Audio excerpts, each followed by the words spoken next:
Hi moms, this is one of the best recipes for muscle growth and healthy weight gain for babies. నేను నా బేబీకి 9 months నుండి ఇవ్వడం start చేశాను.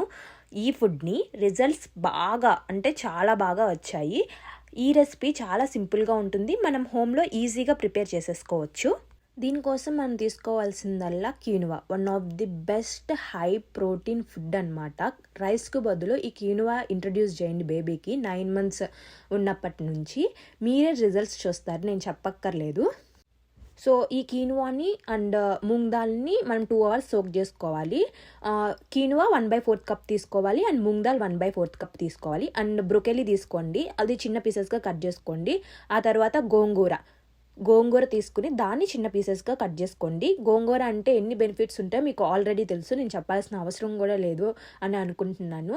So ఈ 2 వెజ్జెస్ తీసుకోండి. ఆ తర్వాత మనం కుక్కర్ తీసేసుకుని ఎలా చేయాలి ఏంటి అనేది నేను వీడియోలో చూపిస్తున్నాను, ఒకసారి చూసి అలా చేసేయండి. ఈ ఫుడ్లో ఐరన్, కాల్షియం, ప్రోటీన్ బాగా ఉంటాయి. ఈజీగా డైజెస్ట్ అవుతుంది, బేబీకి స్ట్రెంగ్త్ కూడా ఇస్తుంది. వీక్లో 2 or 3 times లంచ్ టైంలో ఇవ్వాలి. అండ్ 9 months నుంచి మనం ఈ ఫుడ్ని స్టార్ట్ చేసుకోవచ్చు. ఏ ఏజ్ పిల్లలకైనా ఇవ్వచ్చు. 1 year అబోవ్ బేబీస్కి అయితే little bit of salt add చేసుకోవచ్చు. సో కీనువా అండ్ మూంగ్ దాల్కి మనం 2.5 cups ఆఫ్ వాటర్ తీసుకోవాలి. కొంచెం వాటరీ కన్సిస్టెన్సీలో ఉంటే బేబీస్ ఇష్టంగా తింటారు, అందుకని 2.5 cups ఆఫ్ వాటర్ తీసుకోండి. ఇలాంటి మరిన్ని హెల్తీ ఫుడ్ వీడియోస్ కోసం ఫాలో అమ్మ ప్రయాణం 27. Thank you.